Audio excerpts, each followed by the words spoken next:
Mm. Okay, let me just find you. There you are. Okay, there you go. Hey. All right, so we're live on Facebook. Okay, cool. All right, hi everybody, I'm Jerry Cates, the Courage and Grace Coach, and welcome to day 2 of our bonuses.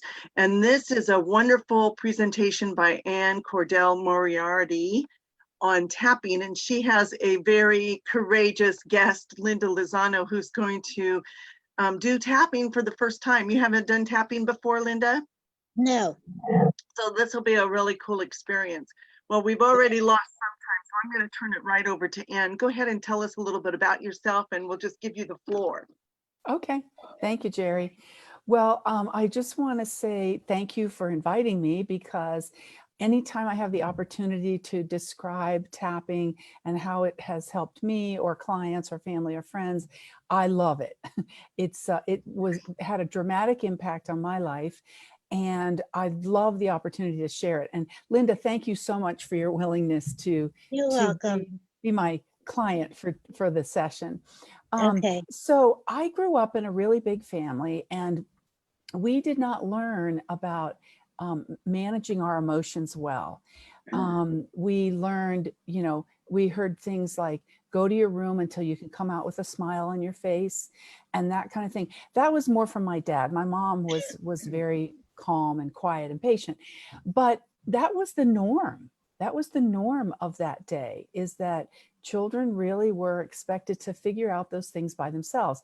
Well, you fast forward into adulthood, and that didn't work out so good for most of us. So what happened for me, well, first I'll tell you about my background. I founded and ran a a developmentally based preschool in Maryland for 23 years. And I felt for a long, long time really strongly about, and still do, about what do we know about the brain that tells us about how we interact with children on the educational level, and even more so importantly on the heart education level, their emotions and their well-being. So I also had gotten certified as a conscious discipline instructor and was teaching discipline and behavior management. And we had folded that into the preschool curriculum. And we were having really great results with that.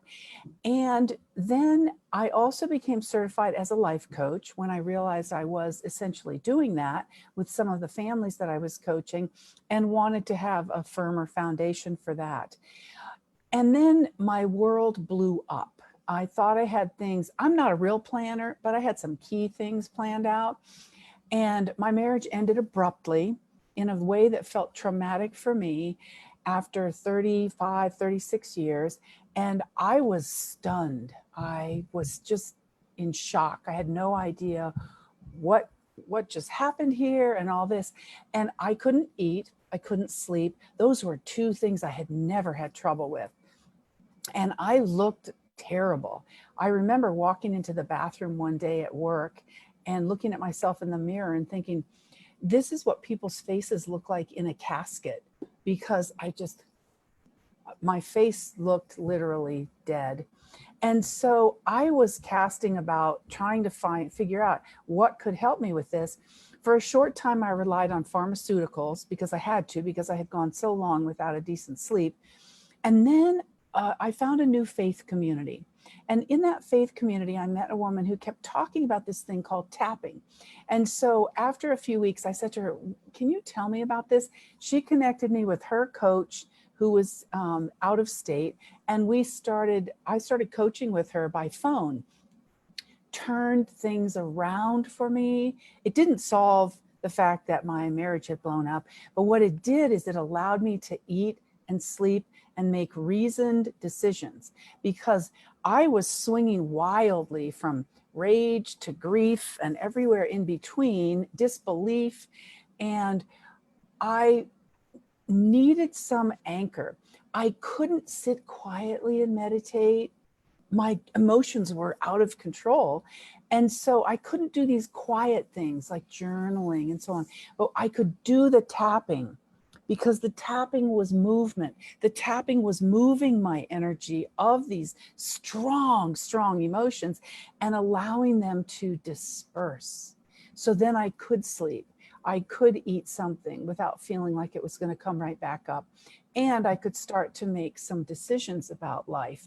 So that just has helped me enormously. I was tapping morning and night for months to really get a handle on things. And then when I realized that it could also be used for all of my old belief systems, then I was doing it regularly for that reason as well, because I knew that I was carrying some old patterns with me that were not helpful and not healthy. So I also tapped regularly for that. So then with that, once I became certified as a EFT practitioner, then I decided, okay, I really want to share this with the world. So what I've put together now is a program for families called the Family Transformation Project, because I really have a gift working with children and coaching parents as they work with children. So everything kind of came together for me with all the different parts of my life. And now this is what I'm doing.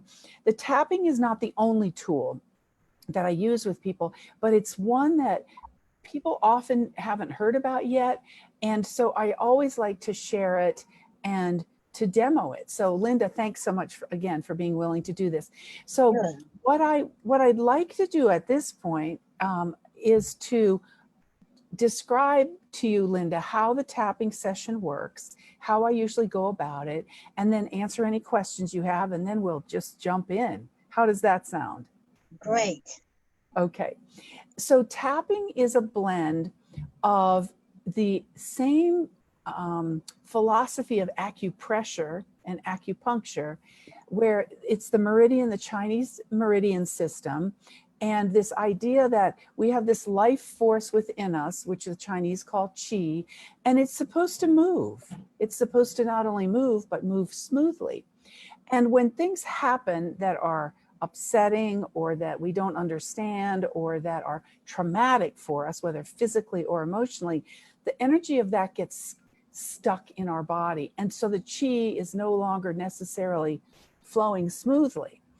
And so that, knowing that, and then combined with Western talk therapy, tapping grew out of that because the man who developed tapping came to see that when he had people tapping on points as they were addressing their trauma, in his case, he saw faster results. So that's where it grew out of. So what we do is we tap on specific points in the body, and those are the end points of meridians in the Chinese meridian system. And as we do that, we say words about what's happening in the body. One of the things that I love about EFT is that I don't need to know your private business. What I mean by that is, especially in a situation like this, Linda, where you've agreed to come kind of cold turkey here, I don't need for you to tell me, well, this happened with this person and all this detail about this person and the relationship and that sort of thing. What I do need to know whenever I'm working with a client is, what are the physical sensations that are coming up and what are the emotions? And then my clients often choose to share with me the details of a situation, but it's not necessary. And so that's one of the things that I really like about it. Another thing that I love about tapping is that it's with you. And even if someone has limited mobility in their hands or they can't use their hands at all, there are workarounds for that. So it's something that once you learn, it's with you. You don't need special equipment. You don't need another person with you. Although at the beginning, most people move forward most quickly if they have some sort of coaching. But once you know it, you can it's just portable and you have it with you all the time. So the way that it works is, I'll show you the tapping points first, and then I'll tell you what process I use to get started. So the first tapping point is called the karate chop point. And it's just exactly what you might think, where you would hit a board if you were learning karate. The second point that we go to is the eyebrow point. So it's this area right between your eyebrows. And then you and I both have glasses on, Linda. So the next point is side of the eye. So you might need to push your glasses up a little bit. You just see what works. And then under the eye is on that socket under the eye. Under the nose is right here. The chin point is right here. And then we move to the collarbone point. The collarbone point is that little fleshy spot right under your collarbone. And then under the arm is the last, well, next to last point. And so you can either do what I call the chicken wing. For women, it's right on the bra strap line. Or if that is not comfortable, you can reach across and do it this way. So whichever way is more comfortable. And then the final point is top of the head. And you just kind of do in a small area on top of your head. So the way that it works is I'll do a little bit of prep with you in a moment for how to, make sure that you're comfortable and so on. And then I have a mantra that I start with. But what I want to talk about first, Linda, is we need to identify something to work on in this session. So if you had some big trauma in your life, this is not a good situation for us to get into that. This would not feel safe for you, and I wouldn't be able to give you what you need for it. But let's say you have someone in your life that's just like has an annoying habit that really is just really getting on your nerves, or you have a chronic condition, maybe a pain in your body that you would like to tap on, but it needs to be something that's kind of in the smaller to modest range, not something really emotional, because we're our first time meeting, we haven't had conversation before about this, and we have a limited time. So does anything come to mind in particular for you? I would say what irritates me the most is my boyfriend cusses a lot when he talks. Okay. And I don't cuss. So Okay. it bothers me and I want to lash out. Okay. But then I just get angry, and so I have to let it go, because otherwise I just get angry. So that really bothers me, to find out how I could not let it bother me. Okay. So is there any emotion, you mentioned anger, is there any other emotion that comes up when you think about this? Frustration. Okay. Anger. I want to lash out. Okay. Mostly I get irritated. Okay. So frustration, irritation, anger, feeling like you want to lash out. And then what about, what do you notice in your body? Like, do you notice your throat tight or tenseness somewhere, or any sensation in your body as you've been talking about this? Yeah. Tension rises, or I feel like I'm frustrated. And where do you notice that tension? Where in your body? I guess it starts in my chest. Okay. Or, building up my head. Okay. Where I feel like I want to just Yeah. That sort of cartoon thing of steam coming out of Yes. your head. Yeah. Yes. Okay. So you have the tension that seems to start in your chest and then kind of moves up as you think about it more, or Yes. it happens more. Yes. Any other physical sensations that you notice? No, more just the anger. Okay.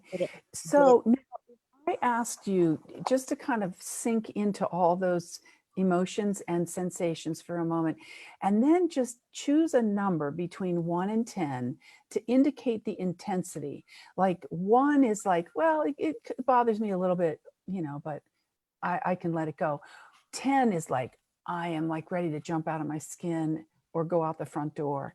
Where do you fall? Where does the intensity fall right now? Right now, thinking about it, about a 9. Okay, so it's high. Okay. All right, so here's what we're going to do with the tapping. We're going to do what we call rounds of tapping, and then at different times I'm going to ask you to stop and take a breath. and check in with your body again. Now, there's two things that I always want somebody to know as they start learning how to tap. One is that, well, actually three. One is that if I say something and it's not true for you, don't repeat it. For instance, if I say, I feel furious, and that's not true, you would just don't repeat it. Just say, I feel frustrated. Put what Okay. fits into the moment. So that will give you the best result when it's more accurate for you. Another is that we're stirring things up by talking about this. So it might be that the feelings worsen at first and feel more uncomfortable before they start to feel better. So I don't want you to be alarmed if that happens. However, Okay. the third thing is if you do start to feel like this is too much, you just tell me. And then Okay. we'll right away do things to reduce the tension of it. Okay. So just sit comfortably and just notice, what's supporting you. It's you're sitting on something and that's holding you up. You don't have to hold yourself up. And then notice also that hopefully you can have your feet flat on the floor. It's not required, but it is helpful if you can, that helps you to feel a little more grounded. And then I ask for you to just put both of your hands right over your heart area. And then you're going to start repeating things after me. So here I ask for you to repeat, I choose to help myself I choose to help myself feel as good as possible. feel as good as possible. And now take 3 breaths, ideally in through your nose, out through your mouth.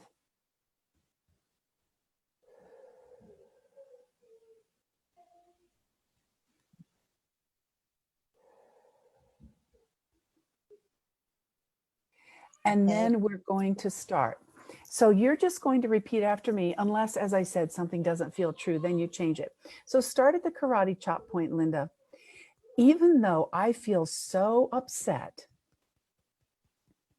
Even though I feel so upset when my boyfriend cusses so much, when my boyfriend cusses so much, and even though I notice it in my body, even though I notice it in my body, I get tense in my chest and then in my head. I get tense in my chest and then in my head. I deeply and completely I deeply and completely love and accept myself. love and accept myself. Even though Even though I can feel really angry I can feel really angry when he does that, when he does that, I accept my feelings I accept my feelings and I love and accept myself. and I love and accept myself. Even though it bothers me a lot, Even though it bothers me a lot, I love and accept myself. I love and accept myself. Now we move to the eyebrow point. I feel really irritated when he cusses. I feel really irritated when he cusses. Side of the eye.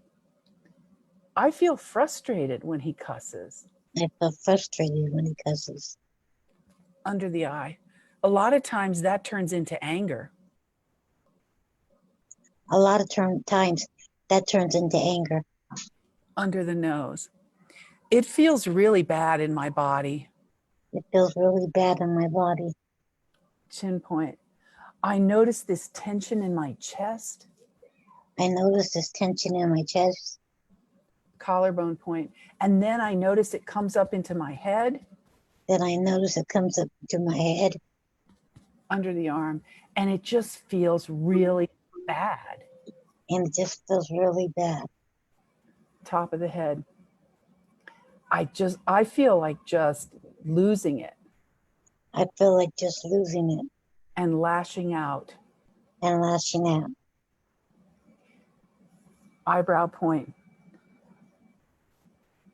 All these feelings, all these feelings, these emotions, and these physical sensations, side of the eye, cause me to want to lash out.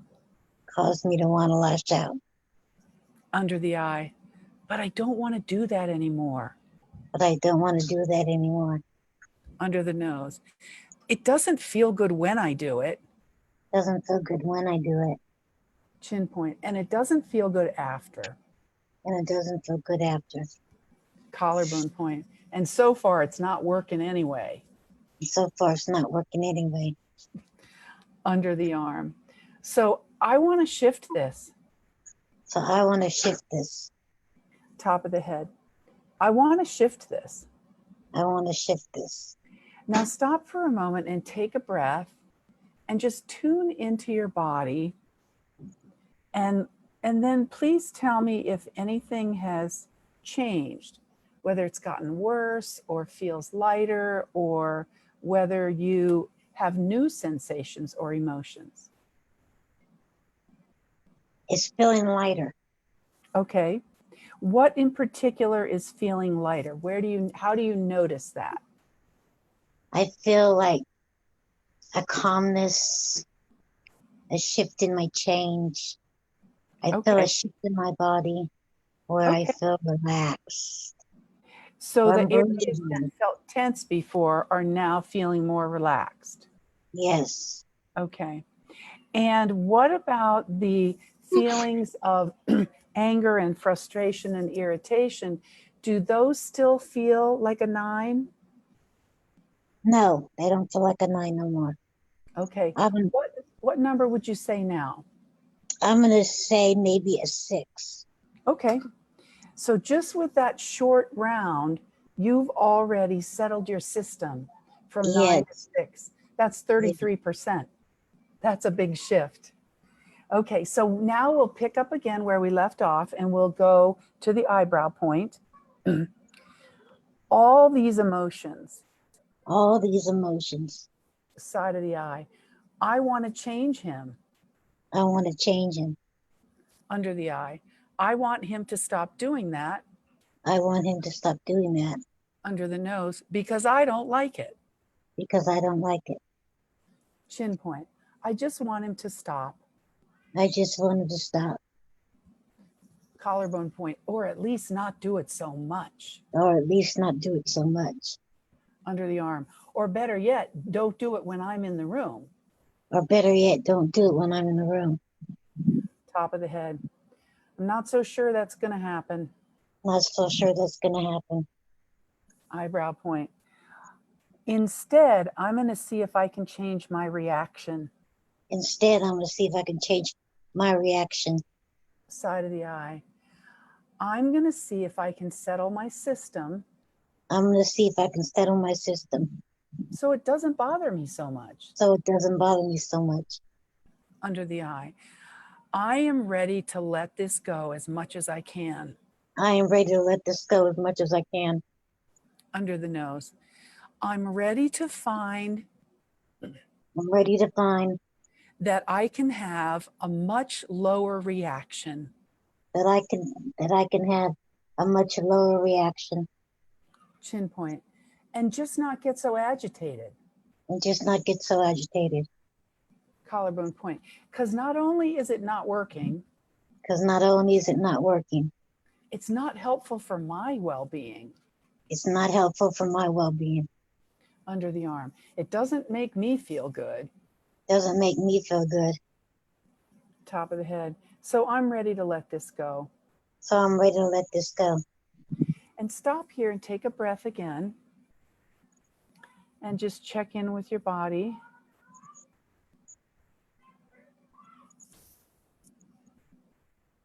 And then let me know if anything has shifted.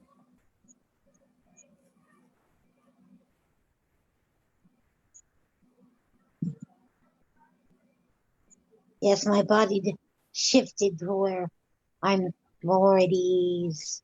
Okay. More relaxed. And so your head now is not feeling like it's going to blow up. Right. My head is not right. Correct. Okay.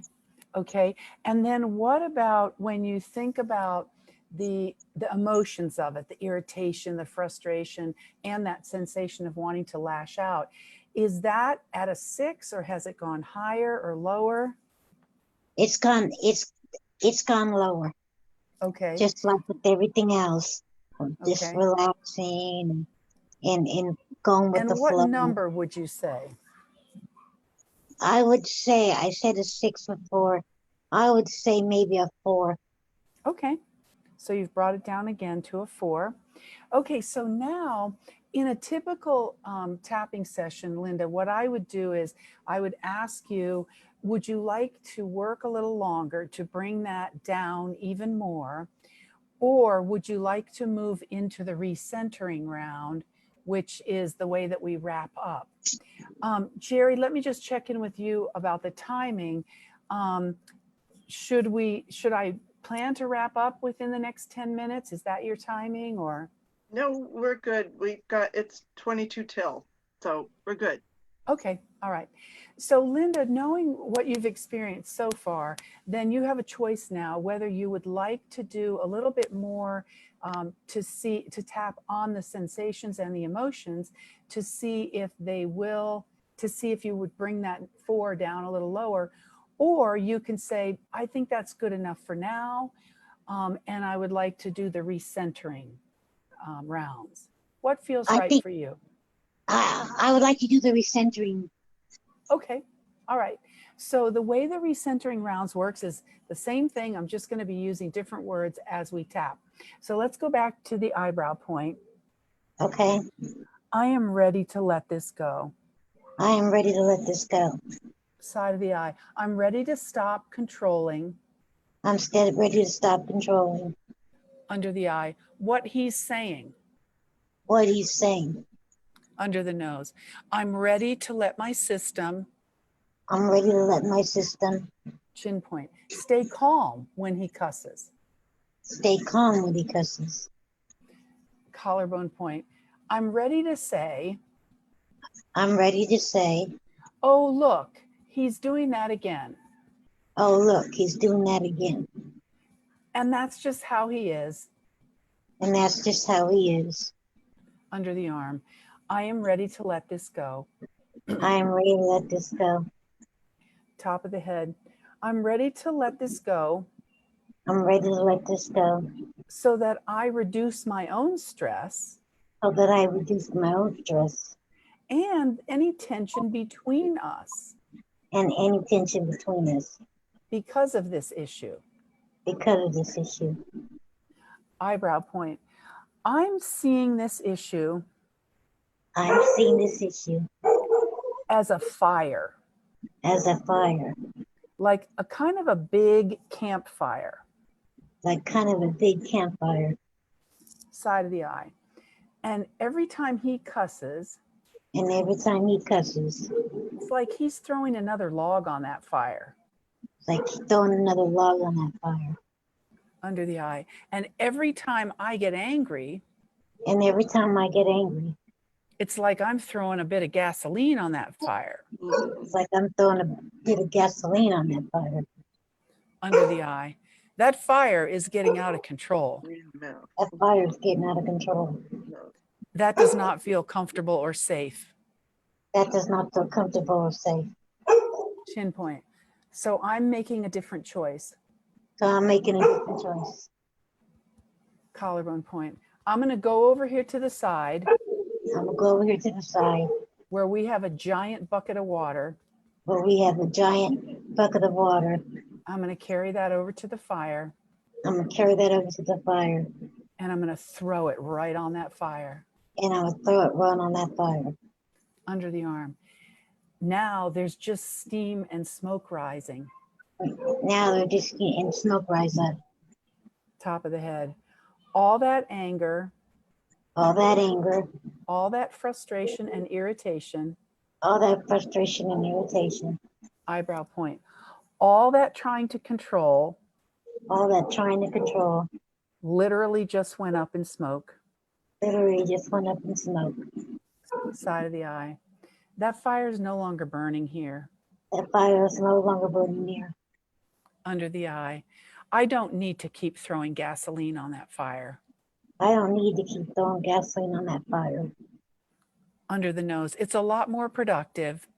It's a lot more productive. If I throw water on that fire. If I throw water on that fire. chin point. And I'll figure out the ways to do that. And I'll figure out the way to do that. Under the, or sorry, collarbone point. Mm. And that will help both of us. And that will help both of us. Under the arm. I just choose to let go of this fight. I just choose to let go of this fight. Top of the head. I choose to let go of my anger. I choose to let go of my anger, My frustration. my frustration, My need to control. my need to control, And my physical tension. and my physical tension. I let it all go. I let it all go. I don't need it anymore. I don't need it anymore. I let it go right now. I let it go right now. And then stop and take a breath and check in one last time and see if anything else has shifted.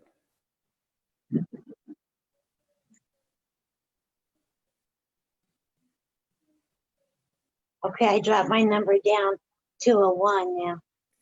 Okay, great, great. And so the sensations have largely disappeared, I'm guessing. Yes. Okay. And so here's the thing, Linda, that you did this work in, I think we maybe took about 14 or 15 minutes for that. And this is a situation that has been in place for a while. So those feelings might come back because that's what feelings do. Emotions come back. And so now you know that there's a very simple way for you to let it go. Tapping is one of the ways. And then if you have other ways that you either know or have learned from Jerry or learn in the future, those will be other ways to help you. So do you have any questions for me? No, I mean, I think that's awesome. I seen when I first talked about it, my stress level was getting all excited because and then when we started tapping, I felt my body transform to calmer and calmer and calmer. And that's awesome. Yeah. I didn't know nothing about tapping, but that's a sure way to bring your stress level down, to bring your emotions down, to bring everything down, to be grounded. Exactly. Yeah. And then you can make decisions from that perspective instead of up here where you're all agitated Right. and feeling so wound up about it. Right. So, and then, that might continue.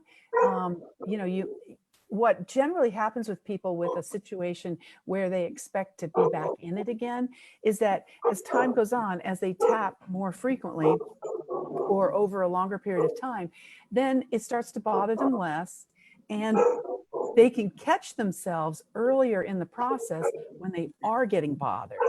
So they might say, oh, look, yeah, I'm doing that again. And we don't ever do that from a perspective of blaming or shaming ourselves. We just say, oh yeah, there's my old pattern trying to come back, because that's what patterns do, because the way our brains are wired.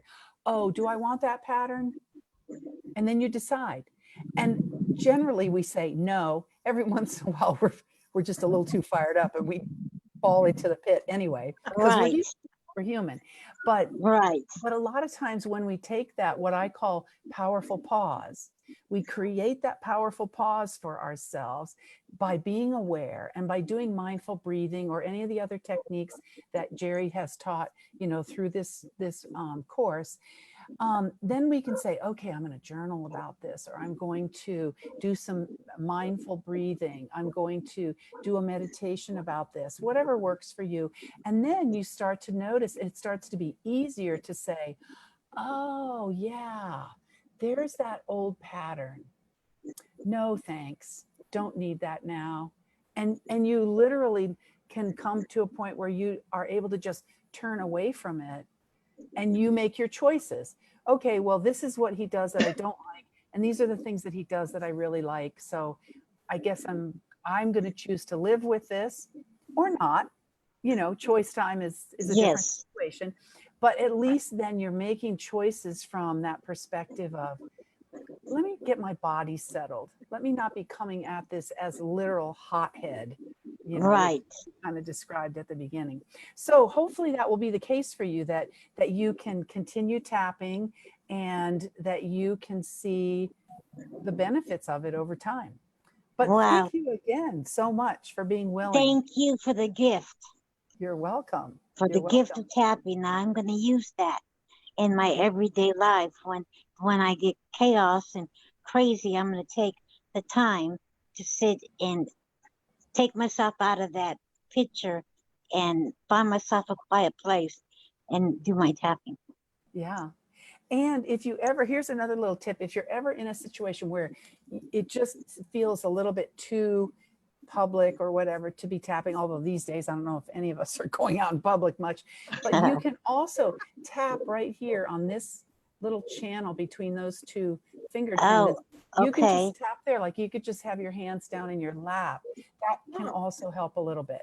Wonderful. That's a nerve point that can be helpful. So thank you again, Linda. I appreciate it. Thank you. And Jerry, do you have any questions for me? Well, I want to share that even though I wasn't saying anything, I was still tapping, just I going through the noticed. tapping, and I could feel my energy, shifting. And Yes. I got to share a story about tapping, and we used to Okay. teach it in my holistic practice as a nurse practitioner. We had this 1-page sheet that taught you how to do it, right? And I'd go through it once or twice and hand it off. And then I thought one day I got to do that tapping thing. And my father would tell me when I was learning to drive. So I got a driver's permit, back in the 70s. And I go, or he'd go, you got a cop behind you. Don't look, you got a cop behind you. So I would have panic attacks. So here I am in my 50s at this particular time, and I'm driving in a country road in Tuolumne County, and there's a cop behind me, CHP, and I'm not doing anything wrong, but I'm having a major panic attack. And I pulled over and I did this tapping, and I literally felt that energy go out my pinky finger when I tapped on my hand. I mean, it was the most impactful. Next to the day that I tapped with you, I went to Anne and I was depressed, emotional. I was sobbing before we got on the call. It was all I could do to pull myself together enough to express what was going on. And it was such a shift, such a tremendous shift. In fact, I had recorded that and I went back and listened to it.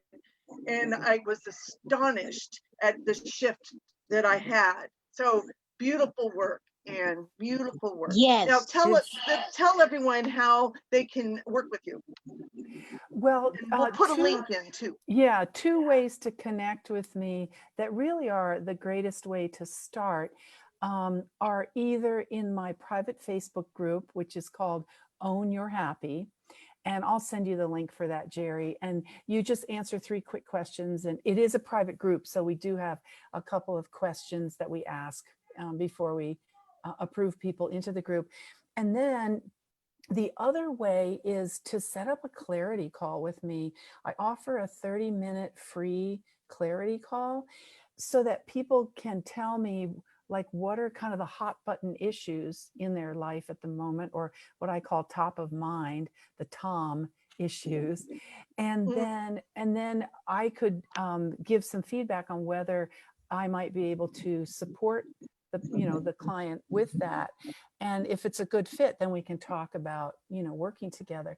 But I just, I love sharing resources. I have a lot of resources in the Own Your Happy group that people joining now can scroll back for, gosh, it's been at least a year and a half now. And there's a lot of resources there. I really think it's important for us when we're in the middle of something to be able to have a resource. That was one of the hardest things for me when I went through talk therapy. That was beneficial to a certain degree for me. But one of the things that was so hard for me was something would start coming undone and I would know, okay, it's Saturday morning. I can't even call until Monday. And who knows when I'll get an appointment. that was so hard for me when things were feeling so difficult. And so the tapping is such a fabulous solution. There are things that people still will need to process with a therapist. And in particular, if you've experienced trauma, I have a lot of cautions around that for people to work with somebody who's trained in trauma response. But when it's things like, the cop pulling up behind you, or, being annoyed with a behavior of someone that you share space or life with, then you can just say, excuse me for a few minutes, I'll be back. And then you can go and give yourself a different perspective.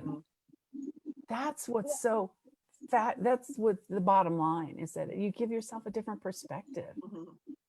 Well, I mentioned it in this week when change your habits, because say it again, I'm sorry.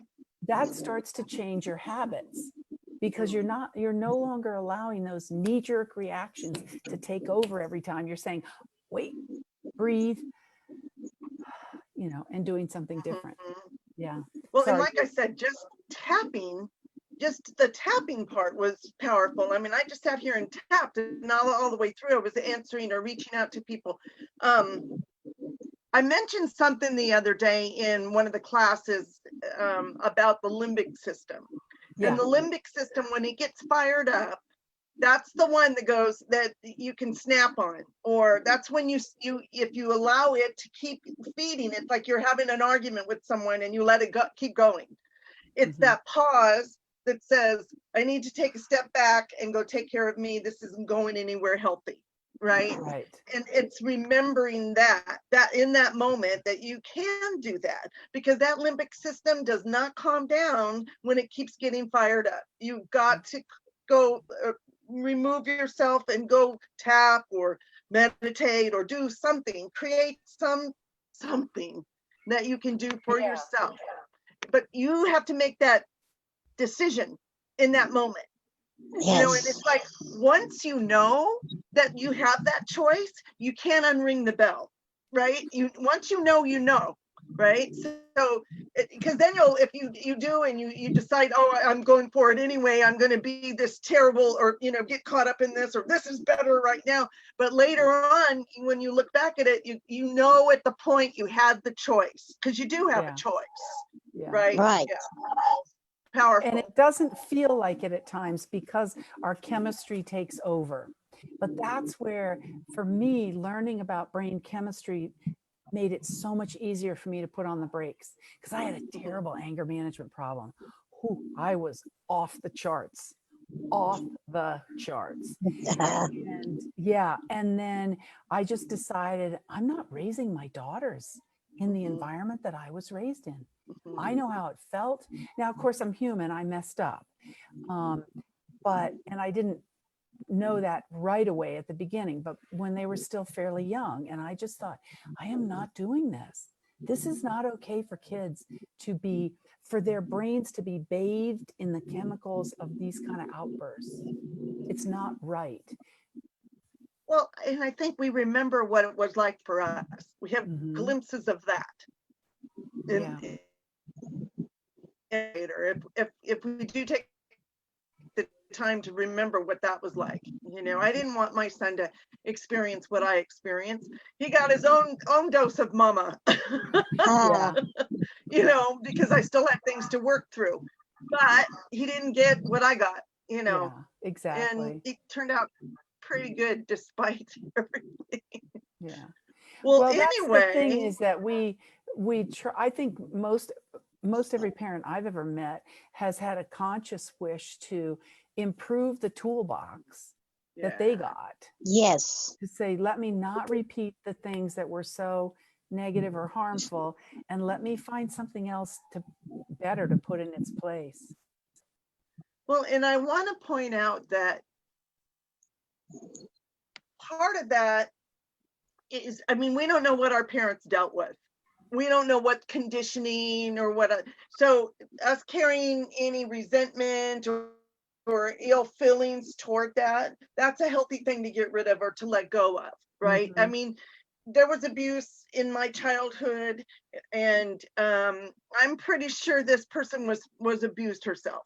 You know, my mom, it was my mom, you know, and when I had an opportunity to show up as love for her, that's how I showed up, you know, to show up as love, because I thought, you know, what's at stake here? You know, what's really at stake? Well, she needs to know, I feel she needs to know she's loved. So I showed up as love rather than having all those ill feelings about it. You know, I'll work on me and heal me, and I'll show up as love. What And Awesome. I believe what's at stake is your soul. Your soul was at stake, and you chose what was good for your soul. What were you trying to say, Linda? I was saying awesome. That's an awesome story that she showed up with love. That's a lot of anger you had to get rid of. And so when you hold that anger in, you're just angry. You got to let it go. And that's awesome that you did that. Well, you know, there's anger, there's self-esteem issues, there's codependency, you know, all of that stuff that it's a continuous thing to work through. You know, it's kind of like that wise adult self and that younger underdeveloped self that I talked about on day one of our processes, you know, of the workshops. You know, it's a fluid thing. It's not that I'm always going to be this wise adult self or that underdeveloped self, but to take that wise adult self and turn toward that younger underdeveloped self and be there with empathy and compassion, with the same empathy that we have for a child, or, you know, that we have for others. So that's what the process is there about, to put you in that power center, you know, dropping into power center and turning toward that younger part of ourselves. So powerful. And I think another piece of that is that when we do that, when we're empathetic to that, in essence, younger self, we're saying, it's a way of saying, thank you. You did the best you could to protect me in those years, and thank you. And instead of trying to cover it up or blot it out, I've learned to really come from a place of, oh, and especially when I notice I'm getting wound up, it's like, oh, that self, that underdeveloped self inside of me is not feeling safe. Something right now is not feeling safe. And it rarely has anything to do with physical safety. It's almost always emotional safety. Yeah. Oh, what's going on? What's going on here? Let me pay attention. And exactly what you said, Jerry, let me be very empathetic that, oh, and you know, here's a really interesting thing. I know we need to wrap up soon, but I've noticed this pattern in myself for a long time, and I figured it out a bunch of years ago. It was it was like a year and a half after my marriage blew up, and I took a really long vacation by myself to just kind of try to regroup with everything that had been happening, because my business had also ended badly, partly because of what was going on in my personal life. And one of the things that I realized as I was doing walking meditations regularly, is that I frequently, when I see children, my mind automatically goes to what could happen. Oh, are those parents watching? Because that kid could fall from there. Are those parents watching? Because that water gets deep real fast. It's moving quickly. And I started noticing, oh, wow, look, everywhere you go, you think you're responsible for every child. And so then I brought that back to myself in a way, in two different ways. One was, oh, I realized I had this, I don't even, longing. Who's looking out for me? Especially after things had just blown up in my life. Who's looking out for me was part of it. But the other piece was that now when it happens, when I start noticing, even kind of like daydreaming, because I share a home with my daughter and her husband and their two little boys, I'll hear a noise upstairs and I'll think, oh, what's happening? Are they safe? And I'll come up with these crazy scenarios in my head where, oh, if this happened, I'll do this, and I'll rush in and I'll do this, and I'll do this, I'll save the day. And what I've recognized is now whenever that happens, when something's not actually in front of me that I need to take care of, it's because I'm feeling, ooh, that little self needs something else in order to feel safe. It's very interesting. That's what it was about all the time, all this time. It just took me a while to figure it out. And what I learned in feminine power in my coaching training, and even before taking the classes, that naming it is so powerful. And that's why in that first class on Monday, I sent out the feelings and needs inventories, your unmet feelings, unmet needs. And when you can name them, it is incredibly powerful, because now you can start to unpack it. Just what am I feeling? Exactly. And then turning to yourself, I can see that you're feeling, and just not wanting to fix it, just being there with empathy. And empathy transforms. It shifts us. Well, that's where transformation happens. And we had a mnemonic device for that process that you're describing. Name it, claim it, tame it. I love it. You got to do those first two before you can tame it. Oh, I love it. Just pressing it down and it's going to come out sideways, or it's going to come out as a health condition or whatever. Yeah. Yes. Well, thank you both very much. You're welcome. You're welcome. Thank you, Leanne, for the gift. You're welcome. Thank you, Jerry, for allowing me to be here and to take part of this. And I hope I see you in Own Your Happy so I can keep connected with you. If you're on Facebook. Yeah. I'm in. Yes. So I need to tell you that this ended up on my main page. So I'm going to transfer it over. I didn't want to interrupt you guys when I realized what was happening. So there's the technical thing. Are you okay with that? I can delete it off this page and just put it in the group. How are you, Linda? Linda's call, yeah. How am I? I'm fine. What do you mean, how am I? I may leave it on my feed if that's okay, because on my own feed, because it's so powerful and it'll get the word out about this. Thank you. All right. Yes. Thank you. Okay. Thank you. Thank you, and thanks for everyone who showed up. Okay, we made it. Yay. Take care. All right. Okay. Bye-bye. Bye-bye.